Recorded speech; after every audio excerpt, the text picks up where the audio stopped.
when we were thinking about this, and we thought, all right, we're going to go on the floor plate, and we're going to go get caught. I thought, this is going to be like shooting fish in a barrel. This is so easy. And then you walk out and you go up to someone and you say, hi there, I have been sent down here to collect some information. Could I have your email address? And in the back of my head, I'm thinking, I'm going to get nailed straight away. And the person I'm speaking to went, yeah, sure, here's my email address. I'm sorry, what? I'm wearing a t-shirt that literally says challenge me because I'm trying to draw attention. Hello, everyone, and welcome to Cybersecurity Sessions, our regular podcast exploring all things cybersecurity. I'm your host, Cyril Noel-Tago, Principal Security Researcher at Netacea, the world's first fully agentless bot management product. Today, we're going to be investigating how clever uses of behavioral science can strengthen cybersecurity. Now, imagine if a stranger walked into your workplace and asked you for your name and email address. Would you cooperate? What if they asked you to open a door for them? Or if they could borrow your laptop? Now, how about if they were wearing a bright top with "Challenge Me" written on it in bold? Well, my special guests for today, Si Pavitt and Steve Dewsnip, have designed and delivered these types of exercises for the UK's Ministry of Defence with some very interesting results. Welcome, Simon and Steve. Thank you both for joining us today. Thank you for having us. Before we get started, would you like to quickly introduce yourselves to our listeners? Maybe should we start with you, Simon? Sure. So I'm Si Pavitt, the head of Cyber Awareness, Behaviours and Culture for the UK Ministry of Defence. I've been working in this field for the last 3 or 4 years now. But before that, I was on the other side of the fence doing social engineering penetration testing. Brilliant. And Steve? Hello, I'm Steve Dewsnip. So I'm a transformational change and engagement consultant and behavioral scientist with Atkins. And I've been working with Si on the CyAB&C project for about the last 2.5 years now. And Steve, how did you get into applying behavioral science to cybersecurity, especially? So I did a degree in psychology and then a master's in occupational psychology. And then after that, I went into quite a broad business consulting job, really. I was doing a lot of change and engagement, a lot of transformational change with different organizations. But throughout that whole period, I was always really interested in the human impacts and the relationships that people have with machines and with computers and within IT. So it just became a natural sort of next step for me to move towards how you can apply that psychology and the behavioral science side to cybersecurity, really.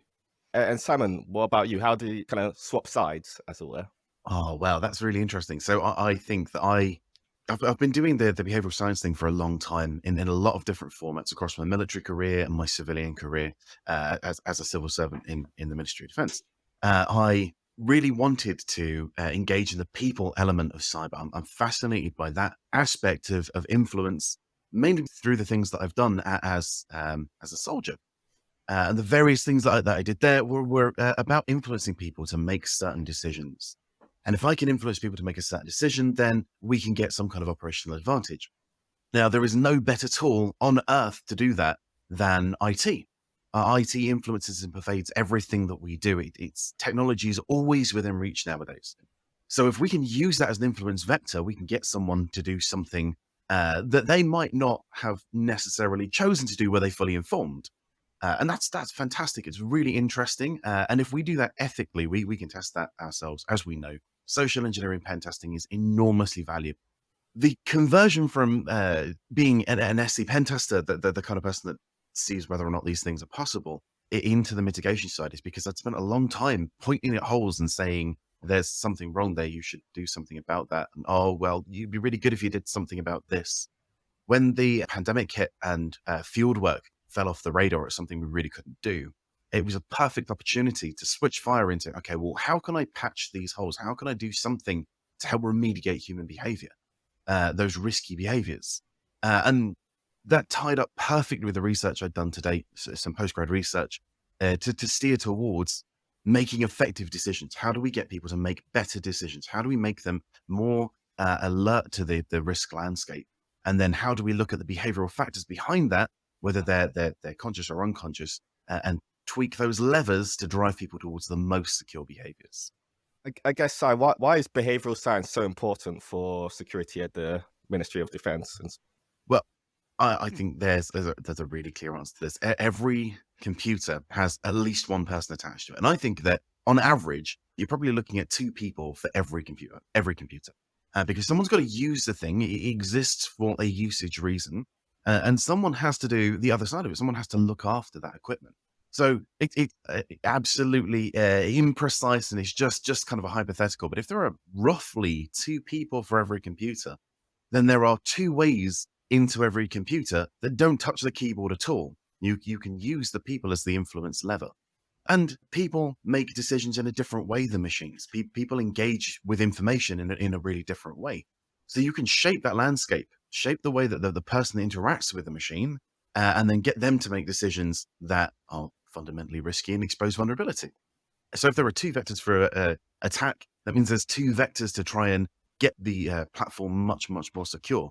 So it makes sense to me that we should be paying a lot of attention to the people aspect here, the behavioral dimension, alongside the technical dimension. But right now we focus on the tech a lot. There's a huge amount of technology, some really great stuff coming from a lot of providers to deal with very specific problems, but not as much on the behavioral side. Right, and you need that holistic approach, right, to solve the problem. Absolutely. And Steve, coming to you, obviously, when people look at the MOD, you think military, hypersensitive sector. Why do you think it's so challenging to still enforce security? So I would say that it's fairly challenging everywhere. I wouldn't say that mod is particularly different, even though it does have that, obviously, that huge military side to it. I think a lot of the problems or a lot of the challenges that we face that make security difficult to enforce are ubiquitous, especially when you think about the people side of things, because a lot of those vulnerabilities, a lot of those opportunities that a malicious actor might want to exploit are prevalent in almost all people. I'm not sure there's a group of people where some of those exploits wouldn't exist. So, things like the shortcuts that we might take in thought processes, or how you can weaponize tools of influence and things like that, are going to work across huge groups of people. That's not unique necessarily to someone in the military. All organizations, and especially mod as well, have a vast spectrum of people within them. So, within defense, you've got the different services, and then you have all of the crown servants and the civil servants that sit inside that organization as well. So there's a huge amount of diversity in thinking and styles and preferences and traits that all help with that, potential to kind of be exploited in some way. But then there's also very normal reasons why it becomes so difficult to enforce security measures. We're all faced with an enormous amount of individual competing demands on a daily basis. We all wake up and go and check our emails and see how many we've got to deal with coming over the night before, and we look at our calendars and realize how much stuff we've got to prep for, and then we've actually got to do some work in between all of those things and produce whatever it is that we do. And all of those things take up a certain proportion of our attention. And we only have so much attention that we can give at any one time, right? And that's why sometimes things kind of slip through the cracks. You might be really well-intentioned, but actually you've just got so much going on that you can't focus on everything at the same time. And so that thing that, if you look twice might look a little bit dodgy, but on first glance, it's fine, just let it go. Well, that's suddenly slipped through. And that could be something that is actually a genuine risk or threat to your organization. And then there's a whole load of other things like social pressures as well. So people don't really like being the stick in the mud a lot of the time. No one wants to be the one that gets in the way of progress or gets in the way of business as usual. So again, occasionally things that might not be quite right go unchallenged because you don't want to be the one that looks like the bad guy in this situation. And so the slightly safer route for you is to just let it go. So there's a whole kind of spectrum of reasons from the human side as to why trying to enforce security measures is so difficult. But again, I just kind of want to make it really clear at this point as well that none of those things make the people in the organization, make any of our colleagues the bad guy. And we really shouldn't be blaming people or making people sound like the weakness in any of this, because as soon as we do that, then we're just going to reinforce the things that actually we want to try and get rid of. So everyone has some of these shortcomings. We all only have so much attention that we can give. That's common across everyone. So we can't say that is a people fault or a particular person's fault necessarily. See, I think it's a really important point in the way that you phrase the question, because you say we often talk about enforcing security. Mm. And exactly as Steve said, that the way that we are interpreting this as cybersecurity professionals tends to be like we're trying to police behavior. But the whole reason this thing exists is because someone is trying to attack you. Someone is trying to take advantage of you as a human, and they're good at their job. Attackers are really good at what they do for the most part. So, and if you're good at that and you're faced with someone else who has competing priorities, exactly as Steve has said, then we're trying to bully people into catching something they're very unlikely to catch. And I think it's really important that we need to shift the way that we talk about this. It's not about enforcing the behaviors. It's about trying to help people be as secure as they can possibly be, rather than viewing this as a compliance issue, viewing it as an additional layer, building an additional capability. That's a very, very interesting and very useful way of thinking about it. And I guess, Simon, talking about kind of encouraging those new behaviors then instead of enforcing, can you talk through some methods you've introduced to try and do that? Yeah, there are loads and loads of ways to approach this thing. We have tried some things like applied behavioral economics, looking at incentivization. Steve's smiling because we worked on a couple of pieces together to look at how we can get people to engage with tangible items to make them feel like their behavior has been valued. And then how do we get that exactly at the right level in exactly the right way so people feel good, build positive sentiment. We've explored things like environmental changes. How do we change the world around the person so they're naturally more inclined to demonstrate the behavior? Or putting something in the way that will stop them from engaging in that risky behavior, but autonomously, so that they don't necessarily know that the world has changed around them. They just can't seem to get to that risky behavior anymore and naturally have to do this secure behavior. We've explored things like software platforms that will facilitate the most secure behavior by giving people an option between engaging the risky behavior or engaging in a secure behavior that facilitates exactly the same outcome. The list is endless here.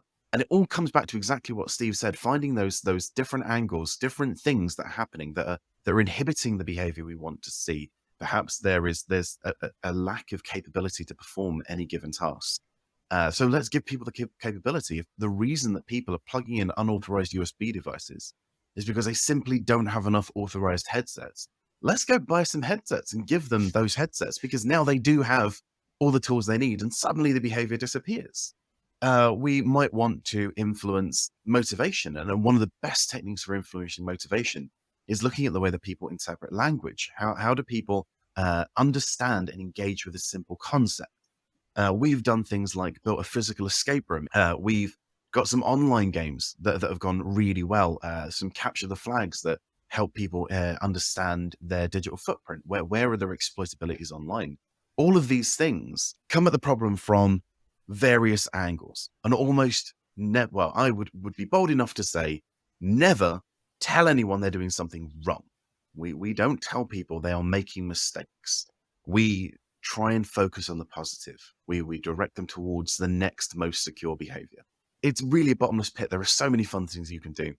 Those sound amazing. And I guess it comes back to what you were saying, Steve, about kind of just there's so many different people with different personalities, and one person might react one way to one exercise, but having that kind of that bottomless pit really helps you to kind of catch the whole audience. I'd like to talk about the floorwalker exercise because I alluded to it in the intro, and it just seems like such a counterintuitive exercise. So I guess starting with you, Steve, can you just quickly explain for the listeners what that exercise entails? Yeah, of course. And I thought your introduction to the floor walker as well was absolutely brilliant as well. So the whole reason that the floor walker exercise came about was to try and encourage some of those challenge behaviors. So we had a section of the organization that we work in where we knew that these behaviors maybe weren't quite as prevalent as we would like them to be. And we could see what some of the consequences of not being as prevalent as we would like them to be. We could see what that was, basically. So we developed a whole malicious floorwalker exercise to help encourage challenge behaviors within a particular population of that organization. So the floorwalker itself is an overtly identifiable threat that has somehow managed to gain access to your office. And the floorwalker walks around, they engage with different people, and they ask them to do things that present some kind of risk to your organization, potentially. So, things that you mentioned, can I borrow your laptop? Do you mind if I just plug my phone into charge very quickly? Can you plug this USB in? Do you mind if I just take that file off your desk? My boss wants it. Now, obviously, we've never met any of these people before, so but none of that could possibly be true. Maybe other things like, do you mind if I just ask you a few personal questions? What was the name of your first pet? What's your mother's maiden name? What was the street where you grew up? Those sorts of things. Things that we're probably not supposed to be doing and probably shouldn't really be asking for. And when we say overtly identifiable, well, basically what we mean is, well, there's the things that we're actually asking. Those things are identifiably wrong in themselves. But then we also wear really brightly coloured T-shirts, as you mentioned at the start. So we've got some yellow and reds and very bright white T-shirts with slogans on them that say things like "challenge me" or "cyber threat" or "I am lying to you" is a good one. That works really well. Or "do not trust me," which when you forget to take them off at the end of the exercise and you go and try and buy a coffee afterwards, as Cy will attest to, it gets you some very funny looks. The story that Steve's alluding to was marvelous. After we'd done the presentation in Vegas, I was wearing the "I am lying to you" t-shirt. And it's just a white t-shirt with "I am lying to you" massive font on the chest. And I kind of walk around the conference, techie conferences, that kind of stuff. That's not too weird, is it? Yeah. You get various slogan t-shirt. As the night drew to a close, I went back to my hotel. My hotel was Wales Strip, where I was staying at the Rio. So there wasn't really many black hat people going to the Rio. And I managed to find my way to the shop at the end of the night just to buy a bottle of water. And as I walked up to the till, this woman just burst out laughing at me. And I had no idea why. And she didn't know what to deal with the fact that I was asking, could I buy this water? And my t-shirt says, "I'm lying to you." She can't take me seriously. And she went, "Well, I'm not sure. Can I?" I went, "Yeah, you can trust me." How can she trust me if I'm lying to her? It becomes a paradox. It was great. Yeah.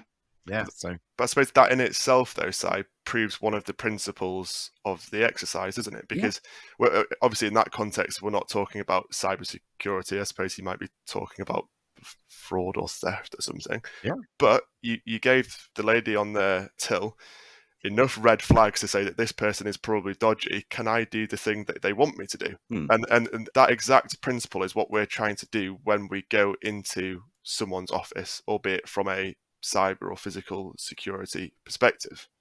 We want them to take all those different bits of stimuli, the fact that we're wearing a stupid t-shirt, the fact that we've not got any ID on, so you can't possibly know who we are and we've never met you before, the fact that we've just asked you to do something which you know is against policy or could be risky to your organization.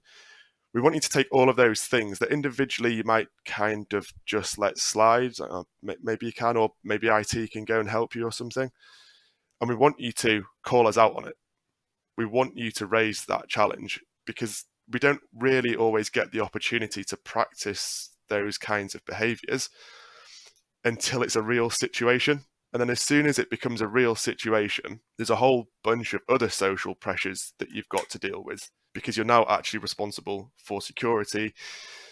That might give you a little bit more stress, it's a little bit more burden. And all of that then might just kind of contribute to you not feeling as positive or having as positive sentiment towards challenge behaviors as we would like people to.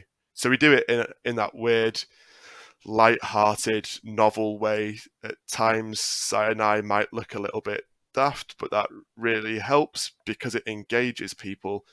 It helps them build positive sentiment towards challenge behaviors, and it helps them to feel confident in being able to actually do it. So the next time that something comes along that we might actually want people to challenge for real, they feel slightly happier in being able to do that. Having someone laugh at us during this is great, isn't it, Steve? Absolutely. We love that opportunity that someone just breaks down to a fit of the giggles or calls us out on the t-shirt. What the hell are you wearing? That's ridiculous. They're all really good things because they're not seeing this as this point of tension and fear and frustration, all those things that come from trying to engage in the behavior properly. They're seeing it as this is great fun. This is a joke. It's not serious. but behind the scenes, they're still doing the behavior. They're still practicing. That's fantastic.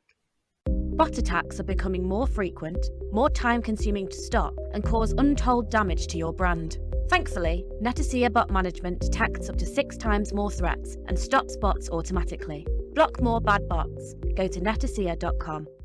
And Simon, I mean, you're an experienced social engineer, right? How did you find this intentionally trying to get caught by people? I guess your whole career you've been trying to do the opposite. Yeah, I love it. It's brilliant. But originally, when we first discussed this, and I'm not sure, Steve, if you remember this, because it's quite a while ago, but the very, very seed of all of this came from a flippant joke from a friend of ours saying that we should just wander around wearing a giant USB stick, like a giant foam rubber USB stick mascot thing, and see what people would say. And it was just a joke. It was a joke. And then I saw Steve's eyes light up, and we went, "Hang about, something there. There is something really interesting there." And obviously the foam rubber USB suit that doesn't really pass the Daily Mail test for public procurement. So the t-shirt's great. But when we were thinking about this, and we thought, all right, we're going to go on the floor plate, and we're going to go get caught. I thought, this is going to be like shooting fish in a barrel. This is so easy. Because I work so hard to not be caught. I work very, very hard to make sure that my physical presence, my appearance, my pretext, everything is set up to make sure that no one stops me. So, all right, Golden, wear the t-shirt. I'm going to be inundated with challenges. We'll be in and out in 10 minutes. And then you walk out and you go up to someone and you say, "Hi there. I have been sent down here to collect some information. Could I have your email address?" And in the back of my head, I'm thinking, I am going to get nailed straight away. And I start to get nervous again. When you're first on social engineering engagements, you do get quite nervous. It's an emotional control game. And I started to feel that old thing, like, oh my God, I'm going to get caught. I'm going to get caught. Wait, that's okay. It's fine if I get caught. That doesn't matter. And meanwhile, all this is going on in my head. And the person I'm speaking to went, "Yeah, sure, here's my email address." I'm sorry, what? Uh, I I've not given you any context. I'm wearing a t-shirt that literally says "challenge me." I am writing on a Costa napkin of all things because I'm trying to draw attention. And I go, "Oh, okay." And I fake write down an email address because I don't really want to take any actual information from the person. They go, "Okay, that's great. Thank you very much. I've got a couple of other things that I need to collect. Do you mind if I ask, what was your first pet's name?" And they go, "Oh, why do you need to know that?" And I went, "Oh, I don't know. I've just been asked." And they go, "All right, yeah, it's Boots." "Oh, are you kidding?" And then it dawned on me, actually, to do this well, you need to be a very good social engineer because you need to engineer the challenge out of someone. You need to convince them that you are a threat. And to do that effectively, you need to know all the things that you would try and get away with and turn them on their heads. So I need to start to alter the rhythm, speed, pitch, volume of my voice. I need to start to stand uncomfortably close to trigger those internal sensors that something's going wrong. I need to do everything that I would avoid doing. And as you start to steer this interaction, it becomes this weird blend of social engineering and coaching all smashed together. And then sometimes, yeah, you do have to make it blinding obvious. You have to kind of go into the pantomime version of social engineering. But as soon as that click happens, as soon as someone realizes, oh, I meant to challenge, oh, and it's a game, it's not real, it's all fake, and you see the penny drop moment that they are so happy to have caught you, it's marvelous. It really is such an interesting reaction. I was also worried right at the very beginning that the people were going to get quite upset with us because it's still a deceptive engagement. And so far, that has never happened. Not one person has had a really adverse reaction. There's been confusion, and sometimes it takes a moment for them to jump into the game world with us. At other times, we get the most entertaining reactions. I mean, Steve, you've seen some of the ridiculous comments that we get, and they're great. They are great, but again, they really reinforce the whole purpose and the whole point of the exercise. And when we get those strong but quite humorous reactions, it's such a brilliant moment because we just know that it's working. That you can see it in people's faces, you can see it in their reactions that the exercise has started to work. Mm. So things like, and this is the title of our talk that we did at the Black Hat conference a couple of months ago. So, no Mr. Cyber Threat. So we were on a very busy floor plate. It was packed. I think it was a a Wednesday morning. We'd gone up to it and engaged someone. It was actually one of our colleagues that had done it. And he'd asked the person about 3 or 4 times if he could plug a USB stick in. And he was being quite persistent on this one. And he'd got a partial challenge. So the person had said, you need to go and see IT to deal with that sort of thing, without actually being explicitly told no, and the person continuing with the full challenge, until eventually they did. And their way of challenging was to stand up and shout, "No, Mr. Cyber Threat," and just shouted at us in the middle of this really busy office, at which point the floorwalker goes bright red, and everyone that is sat at their desk turns around and looks up to see what is happening. Yeah. But that is absolutely perfect. That's brilliant, because in that moment, it's gone from being a one-to-one relationship between the floorwalker and the person that they're engaging to a one-to-many. It's opened it out to the whole floor plate. We've effectively got saturation of our target audience through one engagement. Yeah. Because now everybody is looking. Everybody has now had some kind of experience of the floorwalker. And one of the things that we do, just to make sure that we kind of keep control of the exercise and make sure that it's done in a really safe way, and that actually people get the point of what we've done, is that we always do a debrief at the end of every particular interaction that we do. So we let the people know who we are, why we were there. We've got the authority to be there from the organisation, so they know that it is genuinely an exercise. We'll reinforce just how brilliantly they did, even if they take a little bit of nudging. We let them know that they did a really good job and that they're good at challenging and well done. And actually, the Ministry of Defence expects people to challenge things that aren't quite right, because that's how you can keep the organisation safe. So now, rather than having to have done that debrief from one person to one and then gone and done it another 20, 30, 40 times across that office, everyone stood around listening to us because they want to understand what's just happened, which means that we've basically been given a platform to share all of those messages in person to that whole floor plate. So those really strong reactions just work so well, and they really do help us. Yeah, we've had lots of other things as well, haven't we, Si? Like being heckled out of the second story window. So Yeah. we'd done the exercise in a particular site, and we'd gone round a certain floor plate, which I would say it was quite a vocal one to start with, which made it quite fun anyway. But then we'd put our jackets on, we'd cover our t-shirts up, so we kind of got into incognito mode a little bit, and we'd gone outside just to try and have some lunch. We were just walking around the building, trying to stay out of the way effectively. And all of a sudden, someone opens a window and leans out and goes, "Hey, you can't be going round there. I know what you're up to. You're not going to catch us again." And just starts heckling us and, shouting things out the window at us. And everyone else that's sat near a window is like, what on earth is going on? But that's beautiful, because, again, it shows that person has kind of re-picked up the game world. They've re-engaged with the exercise off their own back. And they've just raised a really proactive, light-hearted, humorous, yet effective challenge to us. If we were up to something, now everyone has stopped and stared at us. Mm-hmm. And as soon as you're rumbled as a social engineer, that's kind of the jig is up effectively. So yeah, those strong and quite funny interactions are often really, really helpful. And you capitalize on extraversion there, don't you? Because you've got someone, these people who do this are slightly more likely to be extroverted. They want to stand up. They want to play the game with you. They want to join you on your platform and make sure that they're seen as really partaking in this. Now, while they're doing that, they get the social advantage. They're seen as doing exactly the right thing. We then stand up and say, "Congratulations, it's great." And Steve, thank you so much for bringing that up. The debrief is the most important part of this exercise. We walk around in a silly t-shirt. That's great. That's just a cue. What we need is the interaction between the challenge and the debrief. Absolutely central. But when we've got this person standing up and saying, "No, Mr. Cyber Threat," great. They're now a role model of effective behavior that's been reinforced by the organization. They did the good thing. Everyone around who might not be quite as extroverted or quite as confident in that behavior has just been told implicitly that this is the right thing to do. This is a good thing to do, something that you will not be socially challenged on. That when you stand up and say, "I'm really sorry, where's your ID?" People won't be upset with you. You're not doing the wrong thing. You are doing exactly what the organization needs. It's almost taking those social pressures and applying them in a different way. Yeah, exactly.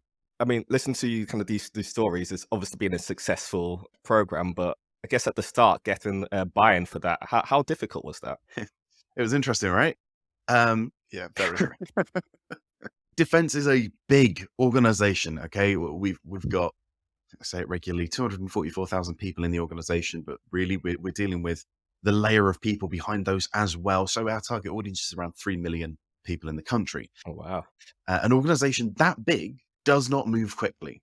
We want to do things that we know and that we can trust. And that's compounded by the fact that we're using public money here. Every penny that we spend to make defense more secure is coming directly from taxpayer money. So we need to be absolutely certain this is the right thing to do. And that is exactly what we need to be doing as Crown servants. When we come up with novel things like this, it really does take some selling. And I think between Steve and I, and indeed the rest of the Atkins team, we were able to put together a very compelling argument based in very good, grounded psychological and behavioral science research that says this is going to have the effect. Another benefit is that we've kind of developed it as it's gone. The initial cost, the initial risk to do this, alongside the risk to the people in the environment, was quite small because we did a pilot. And the pilot that we did was in a really interesting and very friendly location that is innovative by nature, the Defense Science and Technologies Laboratory. They want to see how these things play out. And once we'd proved this at the pilot, we were able to grow it, we were able to develop it, deploy it to other locations. Steve, when we initially picked up one group, they were a little bit wary of us. And then we did it in one location. And now we have that group coming back to us and asking, well, do it at this site. Can you do it at this site? Can you send us over there? I think that's one of our markers of success for this, really, isn't it? That every site that we have been to has asked us to go back and has subsequently opened doors to a lot of other sites for us as well. As Si kind of mentioned, defense being such a diverse and at times kind of disparate organization, it's sometimes hard to get those messages across some of those borders. Mm. And the fact that people have started to pick up on it in different areas, that kind of other people actually want us to go and do it, is again a marker of that success, because we've been able to transcend some of those borders. Yeah, I mean there are hard measures as well that aren't beneficial. We are seeing increase in challenge when we speak to people who are responsible for security behaviors on various sites. You can see that these things are coming to the forefront. They are seeing more constructive, more effective, more friendly, and meaningful challenges. But really, that's only part of a sales picture. Exactly as Steve says there. If we are getting invited back quite enthusiastically to come and do this again, it's obviously having the right effect. And is it just MOD that you're doing these types of exercises for, or are there opportunities for others to get involved? So at the moment, yes, it's predominantly MOD that we do it with, because that is our remit, that is the extension of our scope. I think, again, because of the nature of some of the things that we're trying to tackle, some of the problems that we're trying to tackle, it would work in lots of other places as well. We have built an awful lot of control into the exercise to make sure that it runs the right way and it runs safely and it runs the way that we want it to work. So it is applicable to lots of other scenarios, lots of other organizations and industries and markets, I'm sure. But if we're going to do that, then just make sure that we have the controls in place to make sure that we don't inadvertently damage people while trying to make the situation better. Yeah, and I want to highlight here that when we talk about defense, I appreciate those that aren't necessarily involved in it see defense as the soldier in the field. They see someone flying a fighter jet. But defense is a vast community of people. We have people who fill absolutely every role and position, every demographical split that you can imagine. We have 3 or 4 different languages that are spoken regularly in the organization. This is how big and diverse this is. So if we're talking about applicability from a theoretical standpoint, we've got a huge amount of evidence that says, even though we've worked inside the perimeter, we can see this working in the office environment, in the deployed environment, in industrial spaces, in mechanics workshops. And we've done this in all of those places. Steve's smiling because we did the mechanic one fairly recently. We did, and that was an experience. It was very fun. And still just as effective. Yeah. I mean, I think you're going to have to tell us what that experience was like. It's just very different walking into a set of aircraft engineers' environments than it is to walking into, say, like a HR or a supporting business function type environment, you get a different kind of challenge often raised back, which is at times a little fruitier, Yeah.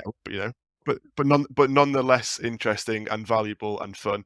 And that is just an idiosyncrasy of a particular group of people. I like it because it wasn't an unconstructive challenge. It wasn't that it was abrasive or rude or problematic, but it was very group orientated. We were hunted down by small groups of people as we walked around the site, and that they kind of come up as a group going, "Oi, what are you doing? What's going on? What's happening here?" And it's robust. I liked your description on the conference where you called it spicy. That was good. That's what it's like. Was a little bit spicy. We also had someone get in their car and come back to re-challenge us, didn't they? So someone came out of their office and was like, "Yeah, hi guys, can I help you? What are you looking for?" Sort of thing. I said, "No, it's okay, thank you, don't worry," and just carried on. And the person was, "Okay, that's not the response I was expecting." Turned around, went back into his office. We walked about another 150, 200 yards down the road or something like that. And then this car comes flying up alongside us. And the chap gets out. He goes, "Look, I'm really sorry. Who are you? Why are you here? What are you doing?" He's like, I realized I just can't let you walk off. Like, what are you doing? But again, brilliant, because now that person has gone even further out of their way to challenge us. And when we positively reinforce that and we gave him the good message that he did a really good job, and that was exactly why we were here. We'd done exactly what you wanted. That person's demeanor changes entirely. "Oh, thank you. Oh, awesome. Thank you. That's really good." And we gave him a little token to say well done. And you can see that sentiment towards a challenge has started to change. We're reinforcing that particular behavior, and that's exactly the outcome that we want out of it. Yeah, you could see with that one that there was the social cue first when we said, "No, we're fine, thank you." We kind of draw the conversation to a close automatically. We've given all the cues that there is nothing more to be said. And it took him a couple of moments to overcome, actually, I don't care about the social cue. This is a risk. It was really good. That was the same site where we had a disembodied voice from a building shout, "What are you doing?" I don't know. Where did that come from? Yeah. It was also the same site where we got chased down by one of the ladies from the canteen as well, which was a definite first. It felt like being in high school again, but it was again a great response. Oh wow, that's that's definitely very, very interesting. So obviously you said that it's primarily the MOD that you're performing these exercises in. So for another business that wanted to start doing this kind of thing, is there any advice you'd give them on a good place to start? The first piece of advice, and I would give this to anyone, whether you're doing concealed social engineering engagement or whether you're trying to do something like the floorwalker engagement that we're doing, take psychological safety seriously. It is without a doubt the single most important thing that we can do. Our role should never be to emulate the bad guy so well that we end up breaking people. And it's a real big risk. It is so incredibly important that people enjoy what we do and get something from it, because that is what's going to drive behavioral change. If you wanted to deliver something like this, though, I think that there is a growing market of suppliers out there who are going to be either delivering things like this or are going to be getting more into the behavioral domain. So if you want this, look for the expertise. The expertise is out there. Behavioral scientists are an extremely valuable resource in the cybersecurity domain. What about you, Steve? So again, touched on it earlier as well, but 100% echo the point around making sure that you maintain psychological safety. So it's often something that is kind of brushed across. "Oh yeah, we're psychologically safe. Don't worry." Like everyone's allowed to have their say, but it goes a lot further than that. And psychological safety impacts people's well-being, how they feel about their work in a broader sense. And a lot of the time, if you in any situation, you may have an element of, there may be colleagues who are not necessarily neurotypical, and that is something else that you kind of need to bear in mind as well. But yeah, there's lots of people out there that can help you with it. If you want to develop something similar, just make sure that those controls are in place. There's lots of other ways of developing or using things like gamification that you can do as well around this. So in fact, a lot of the floorwalker is incredibly heavily grounded in gamification. So I think thinking about it from that kind of principle level and then building up from there what you might want to do. So it doesn't have to look exactly the same as the floorwalker. There's lots of other things that you could do that would be similar. As Si mentioned, this came from a throwaway, fairly flippant comment sometimes there's an awful lot of value in some of those comments. 'Cause, I don't know, let's just dress up as the Hamburglar and walk around and see if we can get away with stuff. Well, yeah, that's kind of works. Like, why not? I mean, professionalize it, make it corporate friendly or office friendly or whatever environment you're in. But sometimes some of those weird things that you know are just throwaway comments, there's a lot of value in those. So it doesn't have to look exactly like the floorwalker does, but think about how you can develop something that is, uses the same principles or gets a lot of those good messages out there. Yeah, and keeps psychologically safe in all of that as well. Well, thank you, Simon and Steve. It's been a really interesting, really eye-opening discussion. And I'm pretty sure that we could probably record about 3 or 7 podcast episodes just going through stories about this. But I'm afraid we are coming to the end of this episode. So thank you both so much for joining us. Oh, thank you. Yeah, thank you again. And thank you to all of our listeners as well for tuning into this episode of Cybersecurity Sessions. If you enjoyed this podcast, please be sure to subscribe and like or leave a review on your podcast platform of choice. And we'd love to get your feedback. You can also get in touch with us via our Twitter, that's @CybersecPod, or by email to podcast@netacea.com. Thanks again for listening and see you again next month. Detect, stop, protect. That's Netacea's ethos when it comes to stopping bot attacks. And it should be your ethos too, because who has time to stop billions of automated threats? Netacea does, up to 6 times more effectively than the competition. Block bad bots for good. Visit netacea.com.